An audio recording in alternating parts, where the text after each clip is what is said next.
what are the things that make me feel good in my body, and how do I know that I feel good in my body? So I think it was a lot of like internal processing in terms of like, what does good feel like? You know, is it like walking into a room and being like, oh, my shoulders are back. I feel like I have confidence wearing this outfit.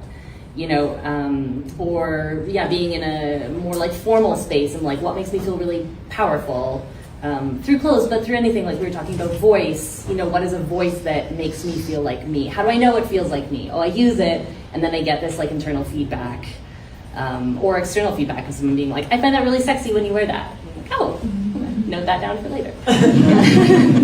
Does that make sense? Yeah, is that kind of what you're asking? Yeah. I mean, it's going to be really personal to everyone's journey, and I think it's always changing. I don't want to stop playing with it, though. I think that's the point. I'm learning about how other people experience their gender, and especially for me, it's important to learn about what the experience of gender is like in other cultures, because I know that my lens is quite shallow, you know, from where I was brought up. So, yeah. Yeah, I would say like, I don't know, at least at the campus I go to McGill, but we're at the Mac campus, and so we have a lot of femme people or femme presenting people at our school, and we have a lot of queer people. Like it's very normalized, but gender diverse people is a lot smaller. And so it's like, yeah, even though I'm going to class and I feel very safe being a queer person, it's less recognizable for people when it's like, oh yes, you're non-binary. And sometimes, I don't know, I'll wear an outfit and I'll be like, I look incredibly like in this gray space. Like I feel like I look like this mix of both masculine and feminine. And then, you know, you see someone and they're like, what up, girl? And I'm like, okay, cool. Awesome. And yeah, it can be difficult sometimes when it's like, yeah, even though being queer is so normalized, and I know that this is not being said to me with any kind of like negativity or in a way that's meant to offend me, it can still be, I don't know. Yeah, I mean, I completely resonate with that. I think like I'm non-binary and I pretty much get seen as a woman like in most places I go in the world. So then it's like this question of how much are we relying on the external perceptions of people, which A, we have no idea how people are going to see us and no control over, versus like how important or affirming is it for me to have my own perception of my own gender or the people around me, or being able to talk about it. And honestly, like, I don't know if I have any advice about this, it's like choosing your battles, right? It's like, I think that presenting and being seen the way that we want to be seen by the people that matter is way more important, at least for me, than maybe having to correct like 100 different people who I'm never going to see again. But it's really, really challenging, and one of the most challenging things I think about like cis and transness is like we don't have any way of knowing if other people are cis or trans or anything in the middle, like because the perceptions that we're getting are very much ingrained in the depths of our brain. You know, we're scanning people from 100 yards away about like their neck width and their shoulder width, and you see someone walking, and in the back of your head, your brain has already clocked whether or not they're going to be a man or a woman. Like, regardless of what you've trained yourself and as many queer and trans people as you're around, there's some part of your brain that's always going to make those assumptions, and we don't know if someone else's brain is going to do the same thing as ours.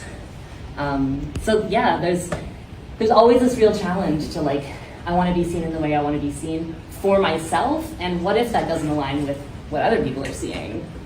It's always this like push and pull. So yeah, thank you for sharing that. It really resonates. Thank you so much for sharing so much. This is kind of a question to add to that. Like I get sir a lot, and I really do not like sir. Yeah. But I don't really know an alternative to it other than like mix. But I'm like, is there any term that you have heard that's more non-binary for like sir, ma'am, or miss? That's that you've personally enjoyed or experienced? Not really, honestly. I don't think that a lot exists. Yeah, mix is kind of the best we've got, but like mixter, like that sounds terrible. We called that. It's awful. No, I mean I'm kind of like a folks across the board. I tend to like not use honorifics at all if I don't have to. Obviously, that doesn't work in most spaces. But yeah, I don't think there's any good replacement yet. I just try to like not use them if I don't have to. Awesome. No, I was wondering if you got something that you enjoyed. Sadly, don't have a good alternative yet. Thank you. I'll make one up. I just have a fun fact to Yeah. add to that.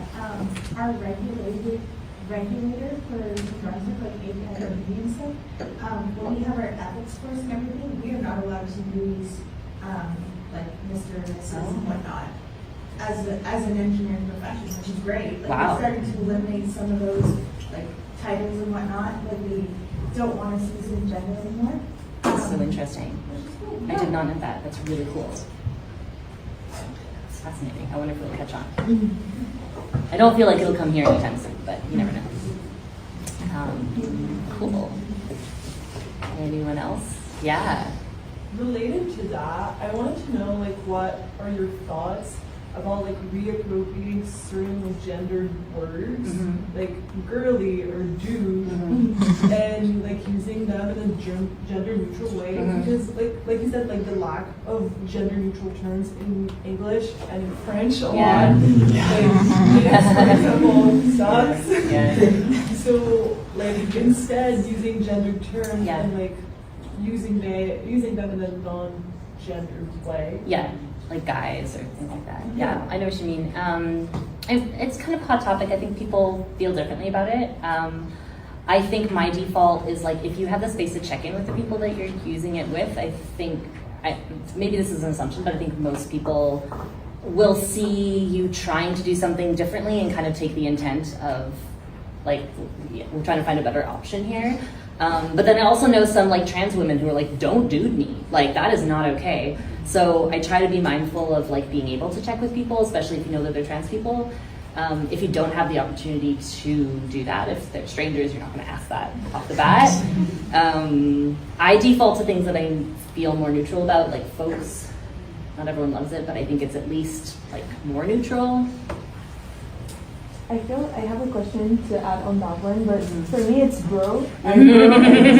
But sometimes I realize, oh, maybe I shouldn't, like you said, because I know some people aren't comfortable. So would you like recommend, and I know it's not like the same for everyone, but would you recommend like correcting yourself and apologizing? Because sometimes I'm like, I feel like I don't want to bring too much attention to it, and I'm like, okay, I noticed, but maybe didn't notice, and if I make a big deal out of it, it's just gonna make it worse. So sometimes when I catch myself doing that, I'm like, what? How should I act? You accidentally bro someone.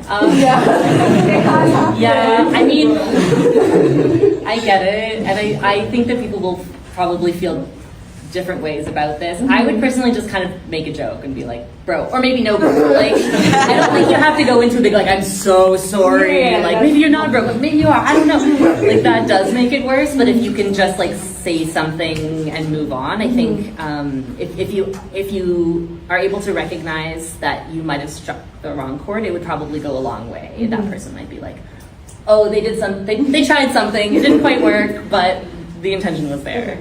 Yeah. Yeah. Just to throw in some other options, I use y'all a lot. Yeah.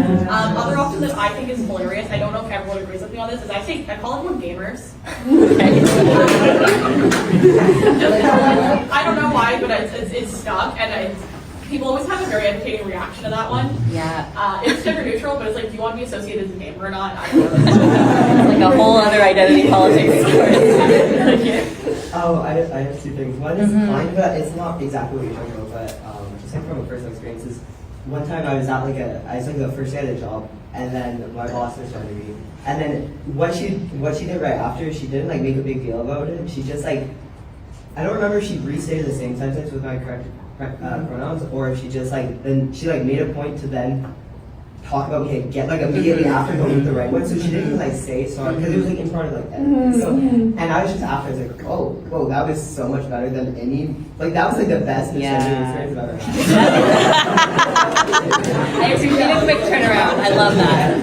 That's good. And then also kind of also kind of unrelated, but for like the whole like gender neutral terms is something I heard this online, but I think it's really interesting is like how you know is like is a term like dude, bro, like truly gender neutral is like imagine just as an example you ask like a straight man how many dudes have you slept with? Yeah. And if they look at you like they get if they depending on their reaction, it's probably going to tell you that in truth it's not 100% a gender neutral term, Yeah. even if it often is, because the vast majority of straight men would say, what? None? Oh my god. Like, or like, maybe if they're not homophobic, they'll just say none. But like, it's kind of like, it's almost like a litmus test.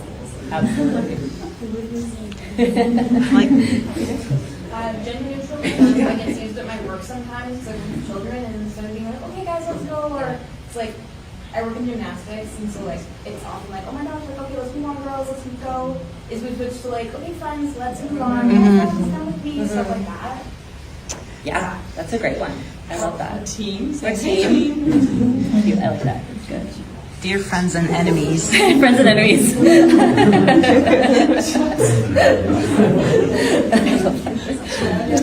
But there's for people looking for like French help for like gender neutral, there's this really great guide that was developed by Club Sexu. That's like gender inclusive grammar. Cool. Highly recommend to anyone who wants to learn more. It's not really expensive, but you can probably find it in libraries now. And so it's just like, it's really useful to like find, because it's like a whole like French is so gendered. Yeah. I didn't know that. That's awesome. Yeah, it's a really good. Club Six. It's like I'll find it. I don't remember the precise title, but it's like We can add the link to the presentation because we're going to send this to you guys. Yeah. We'll make sure we add it to the resources after. That's really cool. Yeah, totally. Here. Sorry, going back to what you were saying, I did hear a title called that people are starting to use called mon dame, like instead of madame or monsieur, mon dame. Yeah, people are really being creative now, I think especially. Actually, also kind of on the same vein as that, but just a different one. Like uncle and aunt. Oh yeah. Like I just had my niece recently, and like I've been using unkie as my own, like as uncle and auntie. Like this is my partner and they're an unkie and I'm an auntie. Those are the ones that we chose. Yeah. So, like I found unkie has been really good for myself because for people that I'm not too close with, like I don't necessarily want to correct on my own gender, unkie's close enough to uncle that like that's because that's going to be the default for me. It just kind of flows over easily. Yeah. And so yeah, like that unkie for me has been really lovely just because I know the intention behind this and like that, And but that's it still what goes matters. over easily. Yeah. But yeah. So like mon dame, I like that because it could also just kind of oops, sorry, like just slip that off, right? Yeah. So I like those ones that just kind of go over, like glide over easily for me personally. Yeah, it's so nice to see people being creative and coming up with new terms because, there's a lot of different reasons of why we want to find something that works the best for us. And none of these options are ever going to be perfect and they're not going to suit everyone, but that's how languages evolve. And also pibbling is Oh my god, that's really cute. And then nibbling for like niece or nephew. Yeah. So, I love those are that. the ones that I also like enjoy. Yeah. That's super, super cool. Nibbling and pibbling. Actually, can I get a quick time check? How are we doing? It's 4:37. Okay. We started later, Yeah. so maybe we can go till Okay, sorry, how much time do I have left? like I know it's okay. It's the part Yeah, is like full half an hour. anyway. So thank you. Half an hour? Okay, cool. I feel like this is a nice piece about advocacy, just not super long. We've got half an hour left, so I'll go through a little bit more about how we can show up for gender diverse people, and then we can open the floor to some more questions at the end. For everyone, again, feel free to interrupt me at any point you want to add to the conversation. So I tried to keep this really broad. Some of this will be relevant for the academic sphere, but I know that you guys are in like lots of different realms in your own lives. So this is stuff that I've mostly learned through like my business, but also can be transmuted into lots of different spaces. This is what we already did. I go backwards. I'm going back now. There we go. Okay, So here are some practical tips that I have come up with, but I would love if anyone has additions to this list of supporting someone's gender transition. Pronoun use for cis and trans people. This is something that's really made its way into the public sphere in a big way recently. We're all hopefully being encouraged to put our pronouns in our email signatures, which is a big one. But for cis allies, it's very important that you also use your pronouns. It's a weird power dynamic when only trans people have to say their pronouns, or you're only asked a pronoun if people think you're trans. This is something that drives me crazy. So a really great thing that you can do as a cis ally is to ask everyone's pronouns, is to show up and say your pronouns, to put them in email signature. If you're creating like documents and forms, like allow space for people to put their pronouns. It doesn't put them, it takes the onus off of gender diverse people to always be like doing that work or like self-identifying consistently, because then it really makes them the odd people out. It feels weird. Accompanying people to washrooms if they want help. This is such a hard thing, especially in like spaces like universities that have gendered washrooms. A lot of people don't feel good either like using the washroom that they want to, that might not be where people expect them to be, or finding a neutral washroom. Sometimes it means people like going across the building to find a neutral washroom. I remember I was dating someone when I was at Concordia, and he had to travel to a different building to use the gender neutral washroom, but he had to go to a whole other building to like get the key because they had a key for the gender neutral bathroom. And he was like, I don't have time between my classes to go do this whole thing. And it was like, it was awful. So this is a big thing that you can do to help support someone. Be like, do you want someone to like wait by the door? Do you want someone to go in with you? Do you want someone to just like walk to the bathroom with you? Going to doctor's appointments. It's really hard and scary. Maybe people want some advocacy there. Advocating for neutral bathrooms. If anyone is in spaces where they're thinking about like the creation of buildings, perchance, thinking about how we can start moving towards allowing for neutral washrooms. Advocating for the abolition of binary categories in HR and policy. This is something that's really near and dear to my heart. I don't know if any people have access, I hope so, to spaces where you're writing policy, but maybe even writing like sign-up forms or like Google Forms. Being able to take away, like adding pronouns is really important, but also taking away gendered categories as much as we can in the way that we make people self-identified. That could be anything from like, our soccer team is giving away shirts. Are you a men's size or are you a women's size? You know, like little things like that make a really big difference. So setting up legal clinics for help with name changes, that's supposed to be changed, and other bureaucratic processes. Again, I know that there are groups, especially in Montreal, who have set up some really great resource clinics, but if you are ever able to be a part of those or advocate for those in the spaces that you are in, helping people with being able to submit document changes for like getting your birth certificate, getting your name changed, like the list goes on and on. There's so much bureaucracy and it can feel really scary. So even if you know someone who's in that process, being like, hey, can I sit down for like half an hour with you and like go through your paperwork? Can I give you a hand with this? Can I like take you to the registration office? This is something that is a huge barrier for trans people. Advocate for pronoun usage across all cis spaces. Like I said, it can be something that's integrated if everyone does it, and if only trans people does it, it's weird. Trans people don't owe you passing. This is something that really ties into a really good point that a lot of you brought up about how it feels to be gendered in a professional space. So like how is, like we heard about, how is womanhood and femininity seen in a professional space? Also, trans people are feeling often like in more formal spaces, like they have to be seen in this like fully put together, fully binary experience of their gender and their body. They don't have to, and don't make them feel like they have to. If someone wants to like not have gender-affirming garments all the time, people want to like not wear makeup to school, that's also a really, really valid way to show up. And there is often a much higher standard of performance for trans people. So any way that you can combat that and make people feel safe to experience like a more, let's say, comfortable version of their gender. Yeah. As always, you can show up to protests, you can vote, you can understand where candidates lie on trans issues. You can push back on anti-trans legislation. And then there's all sorts of stuff online. I mean, you guys know there's all sorts of people posting like mutual aid, GoFundMes, there's calls for action all the time. Listen to and follow trans people on social media, you know, hear what the important issues are, see how you can show up and repost what other people are already saying. I've got some links at the end of this also that'll help you if you want some.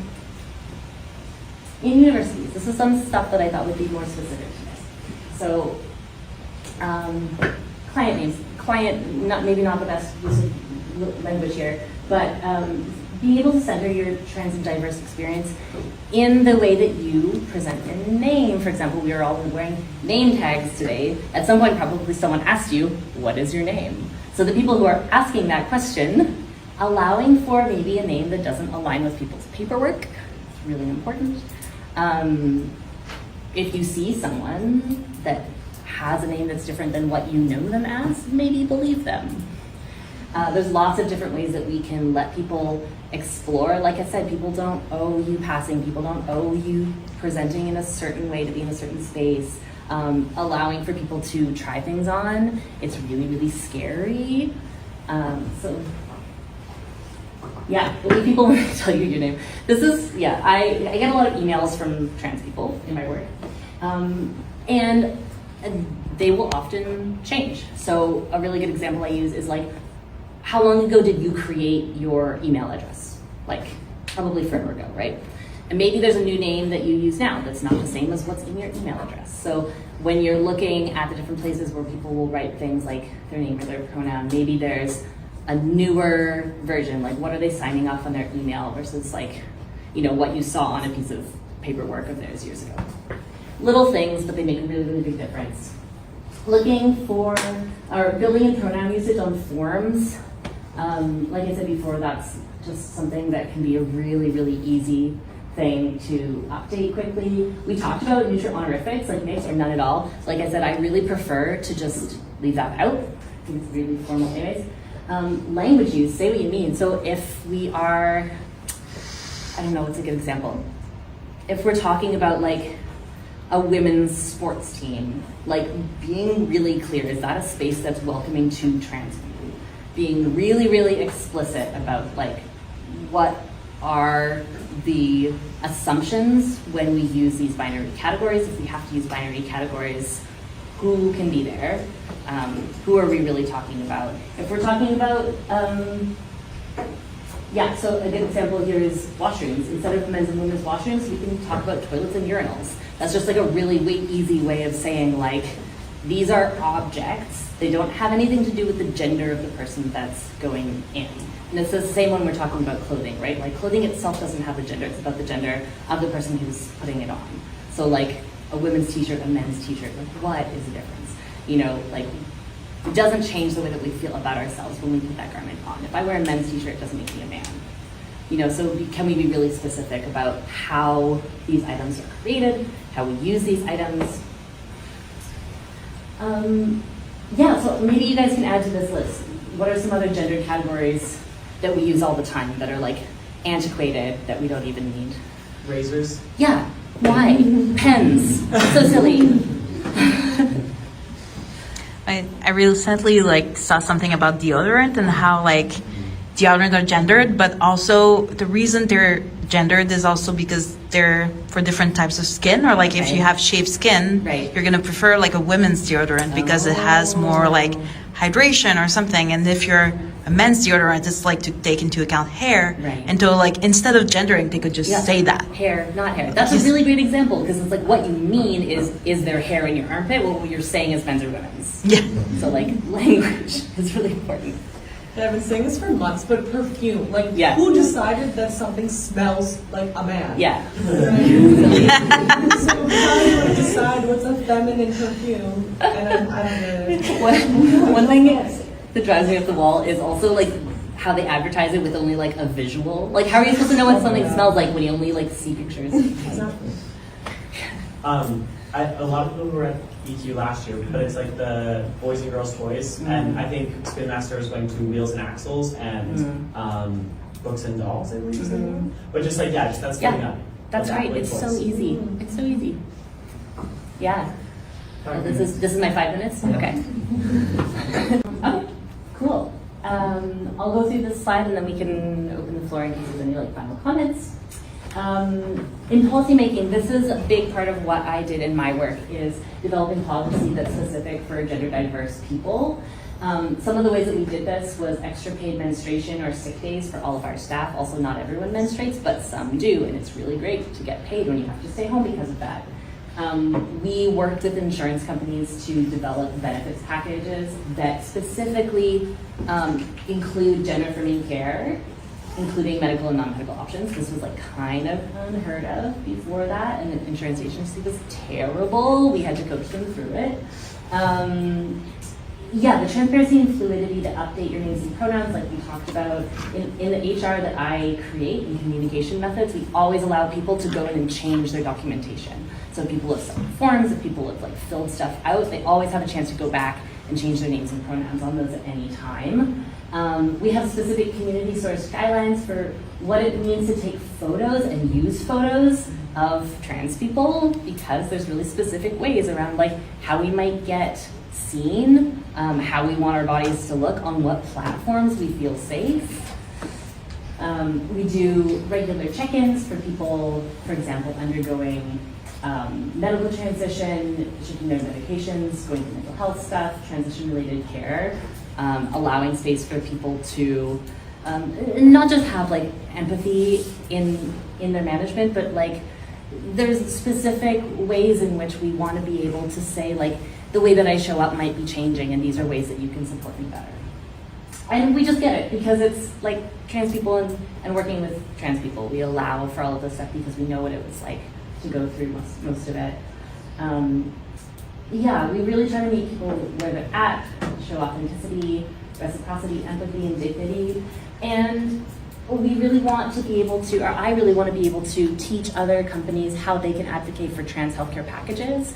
It's really, really easy if you work for a company that already has a healthcare package to say like, hey, what do you have for gender affirmation care? Can we add that to our policy? And really like if you have a good communication with your management to say like, I might not need this, but the next person might, can we get that added on? Because it makes a huge, huge difference.